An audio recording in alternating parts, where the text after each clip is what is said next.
buenas tardes, amigos. Este es el programa Diálogos del Montonel. Bueno, el 12 de abril son las elecciones nacionales.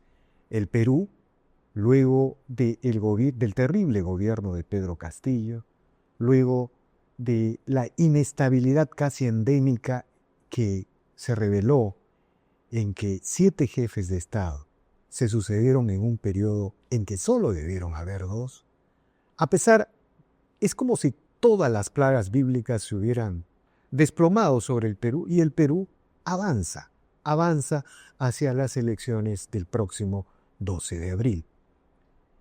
Y querrámoslo o no, críticas más, críticas menos, en este objetivo de avanzar hacia las elecciones nacionales del 12 de abril, tiene mucho que ver el actual Congreso y el actual gobierno y el actual Poder Ejecutivo, ¿no? Hay muchas críticas, todo es incuestionable, pero lo cierto es que el objetivo superlativo, no sé cómo llamarlo, no sé cómo calificarlo, el objetivo supremo de cualquier democracia es que en medio de una crisis institucional y política como la que ha vivido el Perú, se produzca el cambio de gobierno. Y eso es lo que estamos expectando, lo que estamos contemplando en estos momentos en el Perú. Y por ese motivo, el día de hoy hemos convocado al señor Ernesto Álvarez Miranda, presidente del Consejo de Ministros del Perú, quien ha tenido la gentileza de aceptar esta conversación. Buenas tardes, señor primer ministro, gracias por el día. No, buenas tardes, encantado de estar en su espacio en el Montonero. Bueno, en el pasado usted fue colaborador permanente de nuestro portal y no me considero un colaborador en licencia. Bueno, gracias, don Ernesto, como suelo llamarlo. Bueno, quería preguntarle, el gobierno está en crisis, ¿no? Y hay algunas interrogantes. Una de las interrogantes señala, ¿el gobierno de José Gerí va a llegar al momento del proceso electoral? Hay solicitudes de vacancia, es decir, esta perpetua inestabilidad parece prolongarse en el gobierno. ¿Qué nos puede comentar al respecto? Básicamente es parte de la coyuntura que sufre el Perú en los últimos 11 años. Desde el 2016 hay una coyuntura de fujimorismo y antifujimorismo, porque ha explicado en gran medida esa polarización de la sociedad peruana. Entonces a cualquier persona de derecha se le dice fujimorista. Antes se le decía aprofujimorista, ahora se le dice fujiserranista, lo que sea. Y de la otra manera, la gente de izquierda se ha también polarizado. Ya no hay un ejercicio de la política en el sentido de buscar consensos, de buscar acuerdos. Ya no hablemos de un proyecto Perú que sea consensuado y que sea trabajado por las principales fuerzas políticas. No hay principales fuerzas políticas. El candidato que va primero está en 11 o 12% y en realidad podemos decir no solamente que no hay partidos políticos, sino que esencialmente no hay ni siquiera verdaderas corrientes de opinión política. Por tanto, la desconfianza es la moneda común. Pero por otro lado, los cuestionamientos al presidente Gerí son reales, son objetivos, existen, están sobre la mesa. Eso no significa caer en no sé cómo llamarlo, en el radicalismo, de pretender una elección a semana o una vacancia a semanas de una elección. Y cualquier peruano con sentido común está en desacuerdo con eso. Pero lo cierto es que cualquier cuestionamiento debería ser tratado luego de que el presidente entregue el poder, el 29 de julio. Pero existen cuestionamientos. Sí, ¿no? Cuestionamientos gravísimos. Además, vayamos a la evidencia. Fuera, como este es un espacio muy serio, fuera de la elucubración o del relato. Lo que tenemos es de que el presidente Gerí, habiendo asumido la presidencia de la República de manera súbita, va con su equipo de trabajo congresal a Palacio de Gobierno porque en Palacio de Gobierno existen una gran cantidad de contratados y de funcionarios de confianza que han quedado del gobierno anterior. Él llega y quiere marcar la diferencia con gestos políticos. Visita comisarías, visitas a centros penitenciarios, se mueve políticamente y consigue hasta un 60% en un momento de polarización y de falta de confianza absoluta en política. Esa gente se queda hasta altas horas de la noche en operativos policiales. Y muchos de ellos, hombres y mujeres, pernoctan en Palacio, en la residencia, en los sofás, porque no hay en realidad tantos cuartos. El escándalo se ha buscado en el sentido de que las personas que me recomiendan para ser mis auxiliares, mis asistentes, mis asesoras, sobre todo en personal femenino, Gerí comete el error de decirles, bueno, tráelo para acá, que yo conversa con ellas unos minutos, porque Gerí es incapaz de estar una hora en un solo sitio. Y acto seguido, como ya saben todos los que han trabajado en el Estado o que trabajan en el Estado, tiene que pasar con su file o traer su file el día siguiente documentado. Y se pasa horas entre el futuro jefe inmediato que va a tener, que le explica la situación, que le explica qué hacer, recursos humanos, que en ese momento se demora porque hay que sacar fotocopias, etcétera, y es normal que pasen 3-4 horas. Seguramente. Pero claro, pero de allí, o sea, esa es la evidencia. Claro, pero lo último que ha salido es la fiesta. Bueno, Pero un problema extraordinario grave, que no pasó nada. O sea, una fiesta sin droga, sin escándalos. a mí lo que me parece... No hubo nada grave, salvo que Serenazgo llega porque uno de los congresistas había regalado un conjuntito de rock. Pero a mí... Ese es el escándalo. Lo quieren vacar básicamente por hechos que en realidad no pueden compararse con las empresas de Kosinski, ni con el gobierno regional de Vizcarra, etcétera. Déjeme precisar eso. A mí lo que me parece más grave de las acusaciones, miren, no tiene nada que ver con las evaluaciones de la mayoría de los medios, es que se haya reunido con un proveedor del Estado, ¿no? En este caso, este empresario chino, que tenía contratos con el Estado. Yo creo que los problemas de Kerí en el futuro van a ir por ahí seguramente, ¿no? Pero más allá de esas cosas... Hoy día ha habido una reunión con gremios empresariales. Déjeme decirle algo más. Todo tiene contrato con el Estado. Por la manera como se ha reunido con el empresario, fuera de palacio, absolutamente era ahí viene la cosa, creo. Propio del carácter de Gerí. Es una persona que es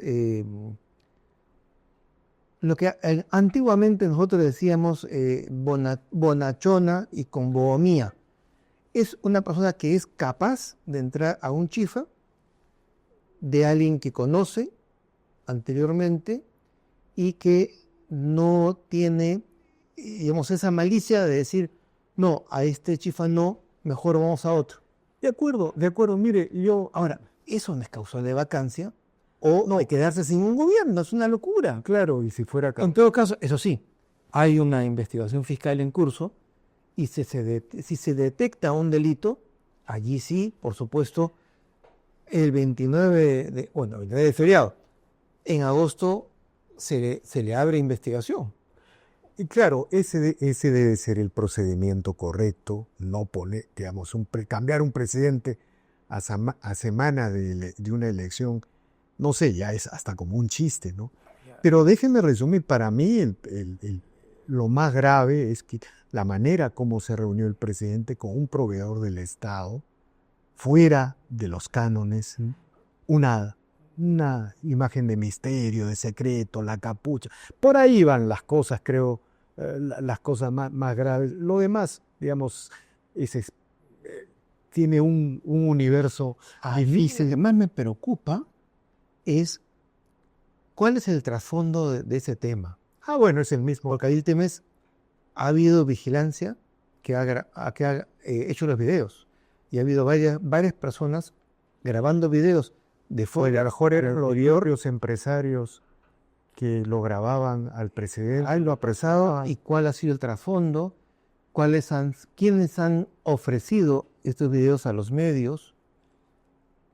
Bueno, evidentemente se ha pagado por ellos, pero ¿cuál ha sido el objetivo de, creo usted, exponer a Gerí y exponer a los pequeños, a los medianos empresarios chinos?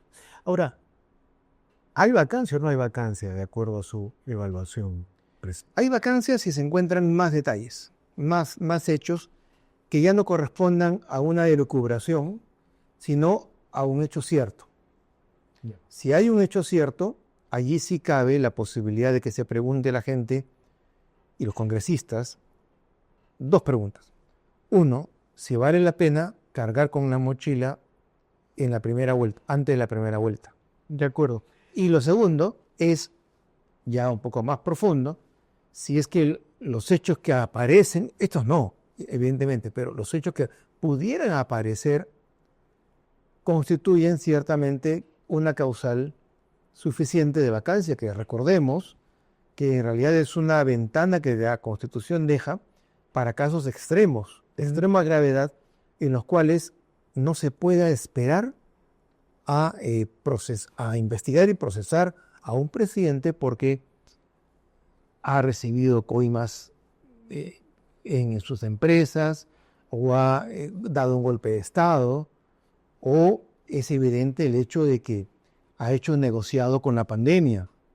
Entonces son cosas gravísimas. De acuerdo, de acuerdo. Ahora, estábamos de refilón, hemos hablado de los empresarios chinos, y sucede que el Perú, por todos los signos, por todas las señales, parece embarcado en una convergencia, en un acuerdo de seguridad con los Estados Unidos, bajo esta concepción, bajo esta nueva concepción hemisférica que está desarrollando el presidente Donald Trump, ¿no? A ver, hay una serie de hechos, ¿no? Un barco chino que no ingresa a las costas peruanas, se le prohíbe el ingreso, se construye una base militar con financiamiento de $1.500 millones, con asesoría tecnológica de los Estados Unidos, muy cerca del puerto de Chancay, los F-16 Block 70. ¿Qué está sucediendo? El nuevo embajador de los Estados Unidos. Que es un embajador político después de varias décadas de embajadores de carrera.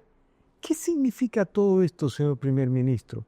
Que al margen de cualquier gobierno, de cualquier coyuntura, hay una fuerza que impulsa al Perú, desde mi punto de vista, de manera correcta, natural, a un acuerdo hemisférico con los Estados Unidos. Perú tiene un gran problema. Perú es un país rico en recursos, pero pobre en gestión pública, no tiene clase política y no tiene aliados. De forma tal que el siguiente escenario en el mundo ya no va a ser Europa. El siguiente escenario en el mundo va a ser el Pacífico. Y curiosamente, la historia nos ha demostrado una y otra vez que por más que no tengamos enemigos, en cualquier momento se puede producir una guerra, un conflicto, ya sea porque el gobernante vecino tiene que tejer una cortina de humo, un elemento distractor a su crisis, o que una potencia extranjera quiere apropiarse de nuestros recursos. Y justamente este fue el escenario de la Guerra del Pacífico. En realidad, Chile solamente fue un instrumento. Fueron empresarios extranjeros, empresarios internacionales, los que terminaron por apropiarse de la riqueza del salitre peruano.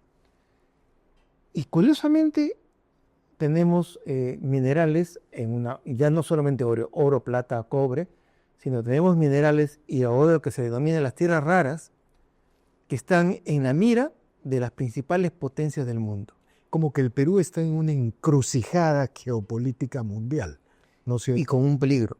nuestro vecino inmediato, nuestro rival, nuestro cordial y hermano adversario por siempre, que siempre va a ser Chile, tiene como aliado durante siglos a la misma potencia que lo ayudó en la Guerra del Pacífico, Inglaterra. Y Chile ayudó a Inglaterra en el conflicto de las Malvinas. Son aliados, ya está demostrado, son aliados militares, comerciales, tecnológicos. Perú, ¿a quién tiene? ¿A alguien se va a jugar la cara? Y es Perú. incuestionable que no puede ser China, pues somos dos civilizaciones diferentes. El problema con China es que es nuestro principal socio comercial y lo queremos mantener como tal. Para nosotros China es muy importante. Pero el problema es que como sociedades representa un conjunto de valores y principios A eso es diferentes absolutamente de nosotros. A eso es lo que yo llamo, señor primer ministro, civilizaciones.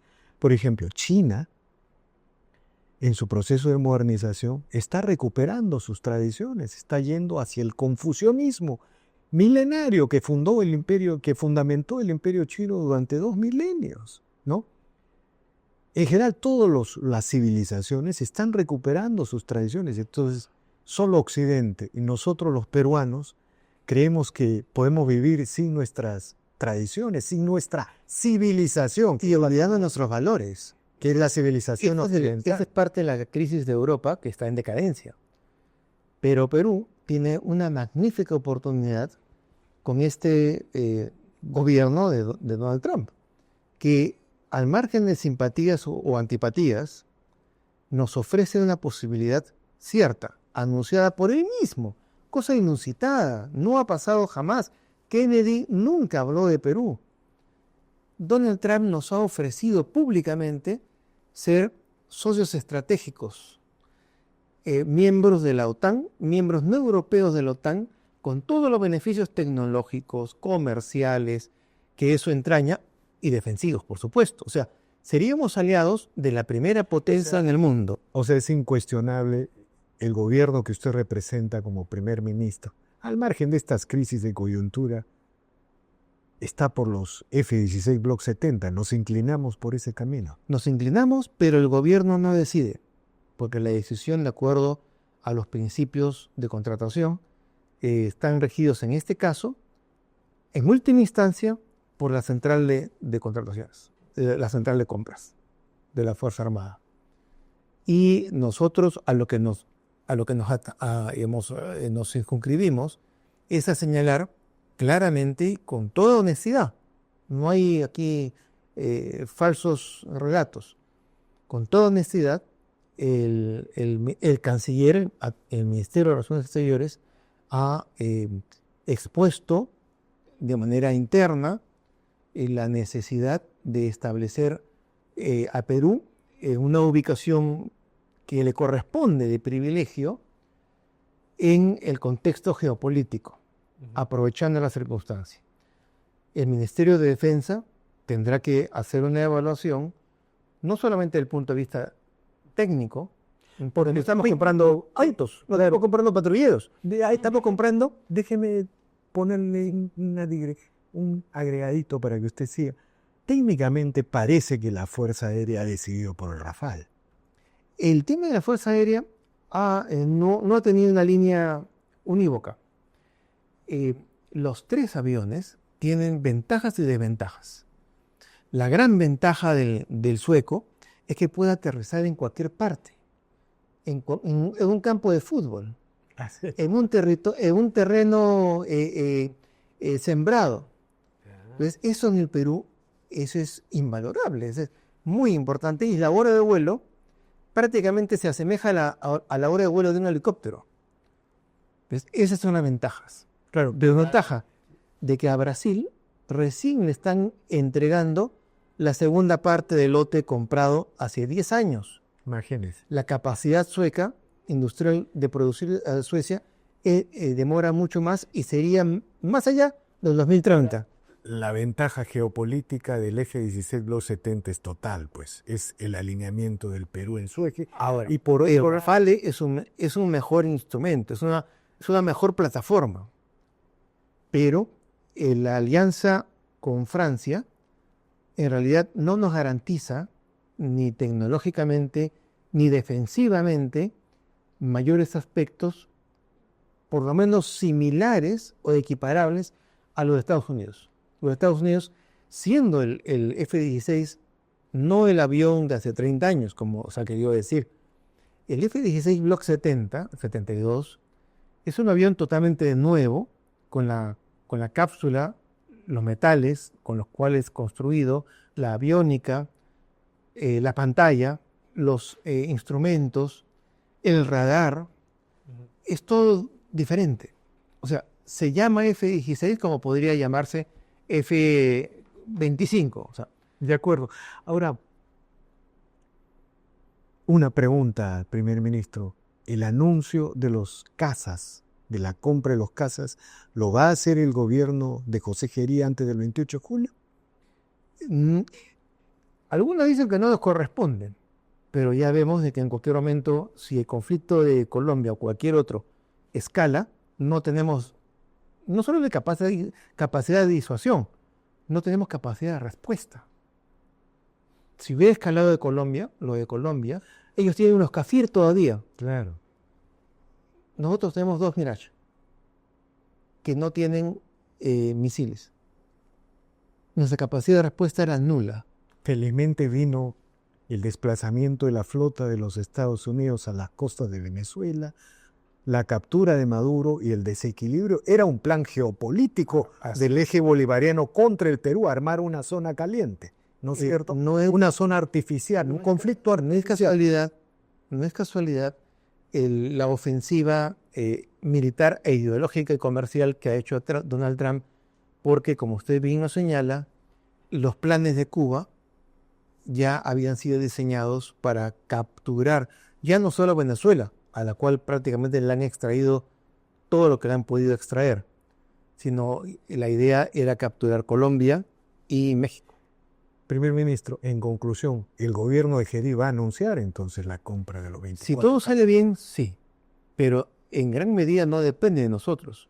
Depende también de otros organismos que tienen autonomía, por cierto, y que también tienen su dosis de responsabilidad y compromiso. Hay una última noticia. Hay una empresa que ha comprado una empresa francesa, una empresa de Estados Unidos, que pertenece al complejo militar de los Estados Unidos, que ha comprado una empresa francesa que abastece de un componente esencial en la construcción de los Rafale. De esta manera, el avión Rafale estaría pasando a ser parte de la regulación del complejo militar de los Estados Unidos. El problema es tan complicado, según algunos cables que he leído, algunas informaciones, que en Europa se ha desatado todo un debate y la India, que tiene 100 Rafales, está extremadamente preocupado, porque ahora los Rafale dependerían de la regulación de los Estados Unidos, algo que debería confirmarse, pero es una noticia que está en desarrollo.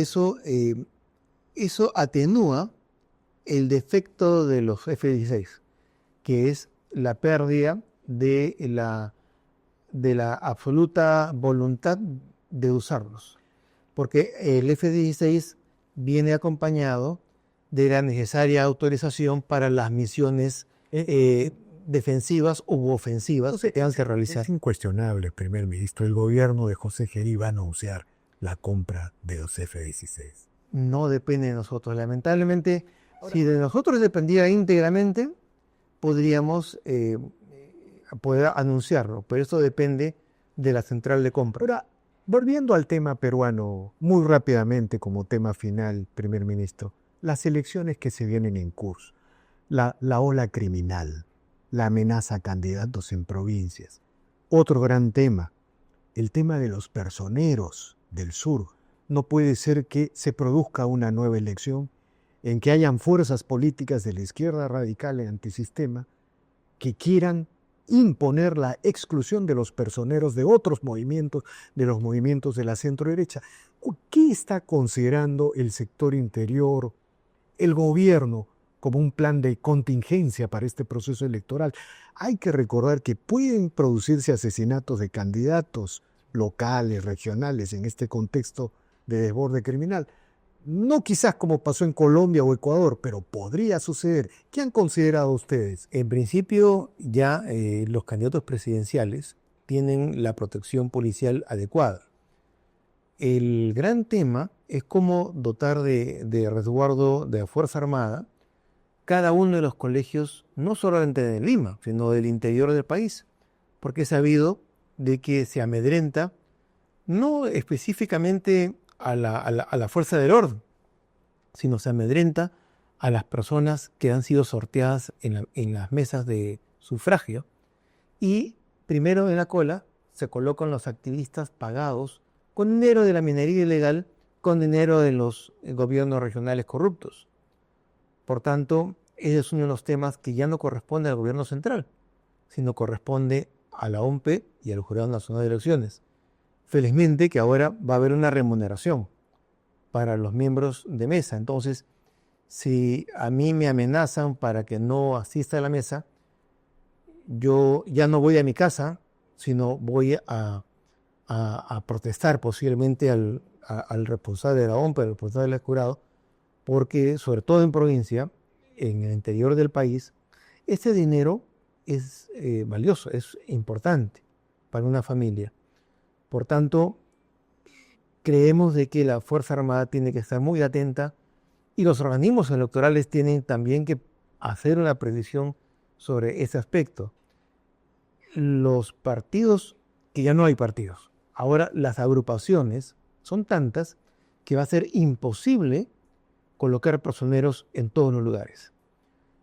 En un país civilizado se esperaría de que los líderes se pongan de acuerdo para establecer un cierto nivel de alianzas entre agrupaciones similares, con similares valores, para poder asumir una defensa del voto, sobre todo en aquellos lugares donde el voto va a peligrar, la mesa va a peligrar, donde ya se sabe que los colegios cierran con 0 votos en blanco. Entonces, esto va a tener que llamar la atención a los principales líderes de los partidos que, al asomarse a la primera vuelta, encuentren la necesidad de garantizar la voluntad ciudadana, pero por decisión y por estrategia.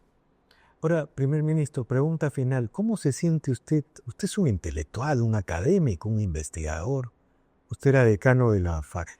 Bueno, está investigando con licencia, como está con licencia en sus colaboraciones con los montoneros. Pero usted es un académico, un investigador. Es decano de una facultad, de la Facultad de Derecho de la Universidad de San Martín. ¿Cómo se siente? ¿Cómo se ha sentido todas estas semanas en medio de esta vorágine? El primer mes abrumado por el ritmo del presidente. Realmente abrumado. ¿Va a seguir usted haciendo política después de eso? Yo la verdad que lo que aspiro es a cumplir el compromiso que ha asumido, no con un partido, no con una ideología, ni siquiera con el propio presidente. Un compromiso con el país, porque recordará usted que yo fui una de las varias opciones y cuando yo supe eso, realmente sentí la necesidad de asumir, porque no podía ser de que durante varios meses el país cayera en manos de cualquier persona, el 9º o el 10º invitado, y eso no era dable. Yo que tanto he escrito y hablado sobre lo que se debe hacer y cómo, tenía que asumir. Si no, ya yo iba a pensar mal de mí mismo y eso es lo peor que le puede pasar a un ser humano. Pero a lo que aspiro realmente es a regresar a la tranquilidad de los problemas de mi facultad. Y ahora sí, ponerle quizás en práctica algunas cosas que he aprendido, que el propio presidente gería su dinámica para tratar, por ejemplo, de mejorar mi facultad. Ya, el mundo vive una competencia permanente. De acuerdo, de acuerdo. Bueno, muchas gracias, primer ministro, por venir a este set, por aceptar este diálogo, esta conversación. Infinitamente agradecido. Y bueno, Muchísimas gracias a usted. suerte que los objetivos se cumplan, más allá de las críticas y las oposiciones. Y que siempre la va a ir. ¿No? Y bueno, seguiremos conversando más adelante. Muchísimas gracias. Muchas gracias, señor Pino. Bien, amigos, esta ha sido una nueva edición de Diálogos del Montonero. No olvide de suscribirse al canal, deje su comentario. Así este proyecto avanza, se consolida. Muchas gracias.